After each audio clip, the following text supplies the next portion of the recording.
I think they think Philly's like that. Baltimore played Philly and lost, but it was like what I a think touchdown. everything that could have gone wrong in the Super Bowl for Kansas City did, and they did things that were very uncharacteristic.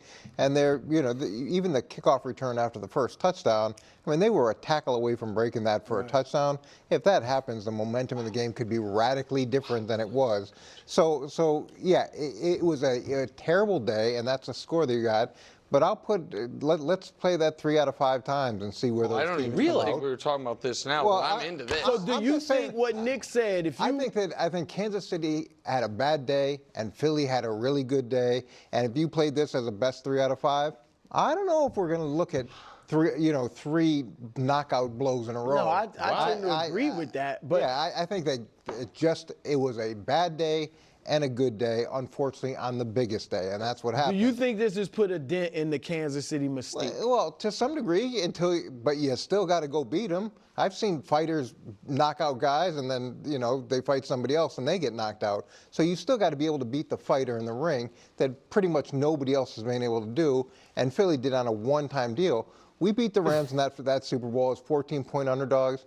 If we had played them 3 out of 5 times that year, I don't know if it would have gone the same way. I know that wasn't really the topic we were doing here, but I have good news for you, Coach. What's that? Because we have an open spot for the second Chiefs guy on the show. Because Myers abdicated it. Yep, guys. That's the Philadelphia Eagles content we got for you. Yep. Eagles just had a good day, and the Kansas City Chiefs had a bad day. Oh, my God. Everything that could go right for Philly went right for Philly, and everything that could go wrong for Kansas City went wrong for Kansas City. Not that the Philadelphia Eagles were just the better team with the better offense, the better defense, the better game plan, the better execution, more prepared. Right. The Philadelphia Eagles just have a good day against the Washington Commanders, the team that you said was going to beat the Philadelphia Eagles. But they just have a good day. And remember, the game would have been close if it wasn't for those pesky turnovers. Well, I guess the Super Bowl would have been close, too, if it wasn't for those pesky turnovers. I guess Cooper DeJean should just drop the ball. I guess it wasn't an unbelievable interception by Bond. I guess, Patrick Mahomes didn't just get rocked 6 times. Yeah, they just had a bad day.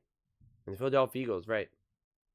It wasn't the special play of Jalen Hurts making unbelievably beautiful throws, escaping the pressure himself and rolling out and making beautiful throws, using his legs for huge 20-yard run first downs, multiple. Right.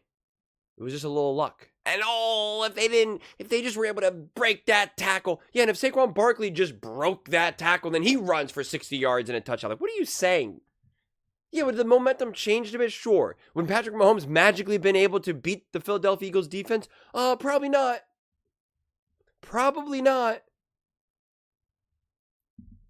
Because then what happened in the second half? The Kansas City Chiefs knew, okay, they're down 24-0.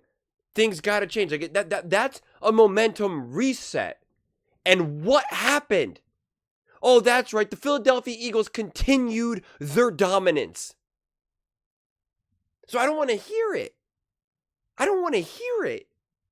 Right. Do I think that if they played that game 3 times, the Philadelphia Eagles dominate them, where it was 34-0 every single time? No.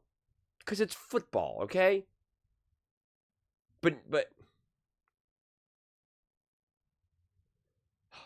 But now we're going to reduce that game to the Chiefs having a bad game and the Eagles having a great game. Like, that's what that game gets reduced to. If the Eagles played poorly throughout the playoffs or had, really questionable moments throughout the playoffs, I could understand. If things were actually really just going the Eagles' way, where, A.J. Brown, leaps up and he, tips the ball in his fingers, and as he's falling down, he's able to grab it, some of those types of plays are oh my God, it could have been intercepted, but somehow it went between the fingertips of insert random defender for the Kansas City Chiefs. Or Patrick Mahomes, one of his interception was going to be a beautiful pass, and Travis Kelce had 40 yards worth of running, but Jalen Carter just tipped the finger, and because of that, Cooper DeJean was able to undercut the route and catch it. I could understand that. That's when anything that could go wrong went wrong, and anything that could go right. We've seen those games. Where have I seen a game like that? Oh, that's right, the Kansas City Chiefs in the Super Bowl in 23. Right. Now I remember that. That's where that happened.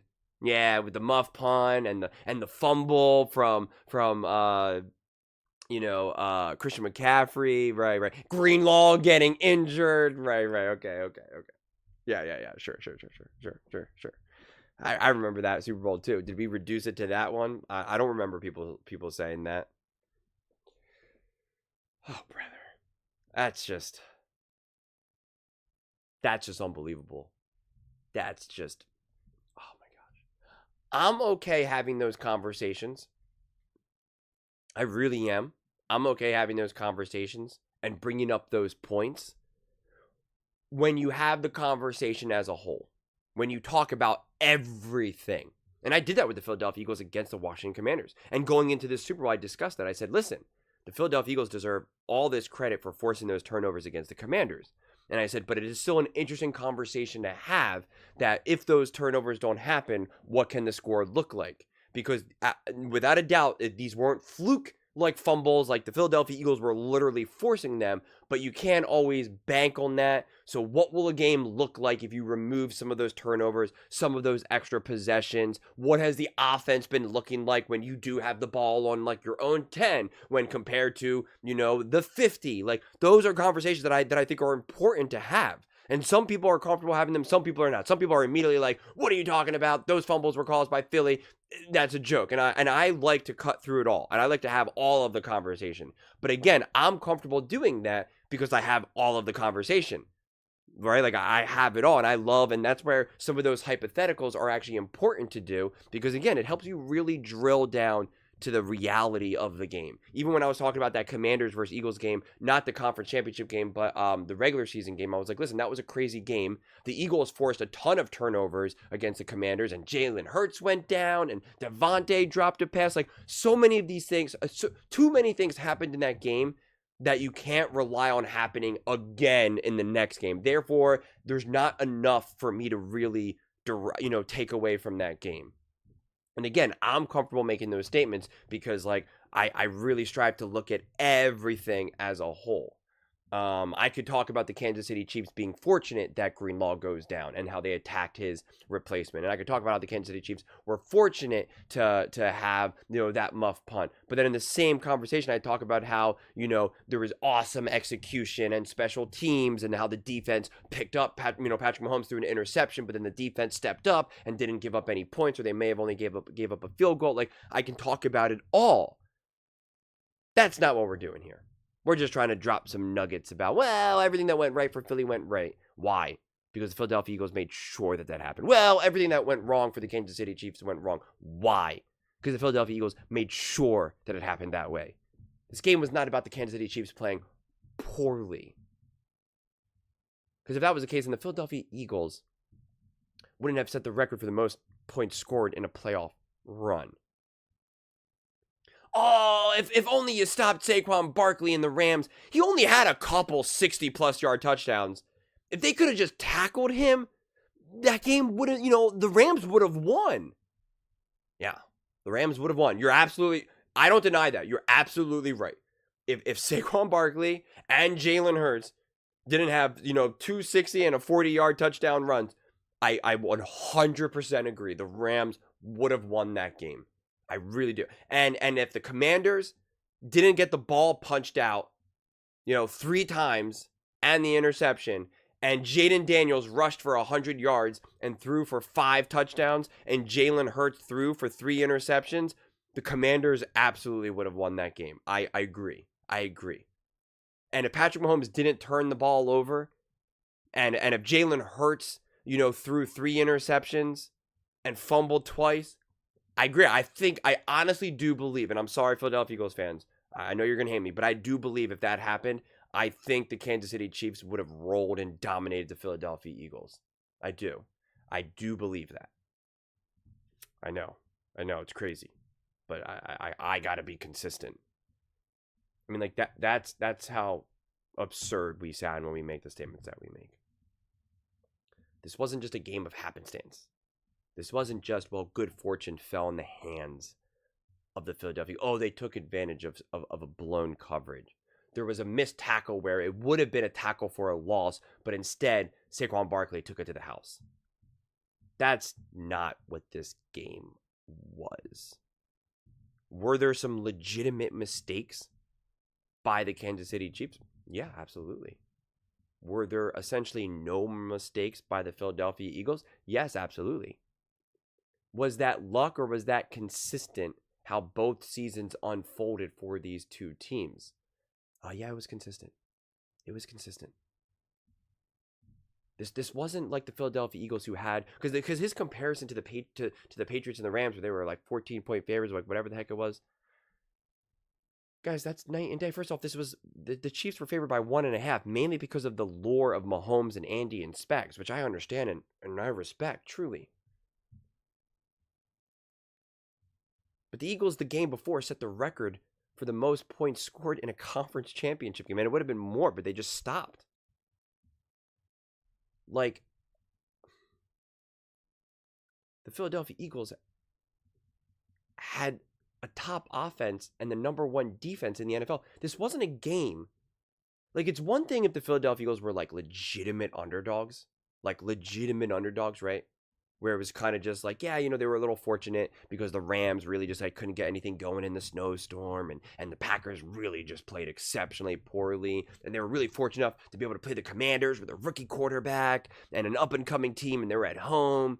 And now they're playing against the Kansas City Chiefs. And the Kansas City Chiefs are this juggernaut. They've been dominant all year. They've been beating teams by 14 points. Right? Like, they've been dominant.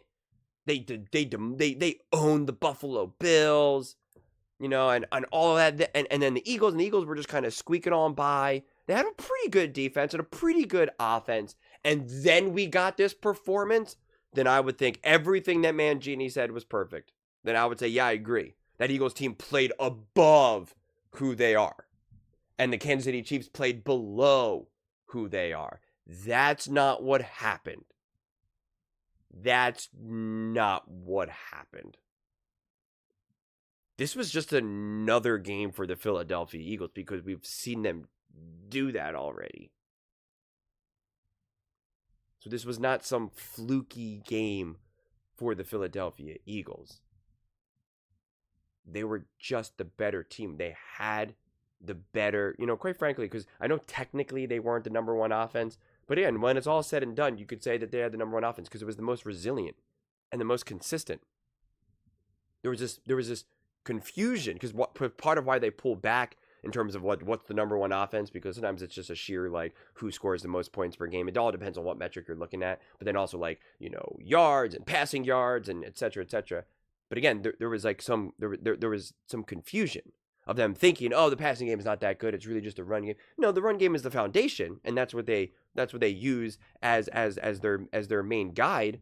But it doesn't mean that they can't also pass the game, as we saw in the Super Bowl against a top defense that the Philadelphia Eagles made it look pedestrian. Because the Philadelphia Eagles are incredibly resilient and dynamic and know how to adapt like they showed all throughout the season. If they lacked that, if their passing game was truly not good and Jalen Hurts was really just kind of a pretty good quarterback, and it really was just all about Saquon Barkley, and Jalen Hurts just had an out-of-body experience, an out-of-character game, then I would say, yeah, Jalen Hurts just played out of his mind. You can't ever rely on him to do that again. I mean, he's never played like that before. Oh, wait, he did it in the last Super Bowl? Oh, wait, he did it in the game before, in the NFC Championship game? Oh, okay. So I guess it's not an outlier? Oh, my gosh. Talk about knockout punches. Unbelievable, man. Oh, man. That's why we can't have nice things.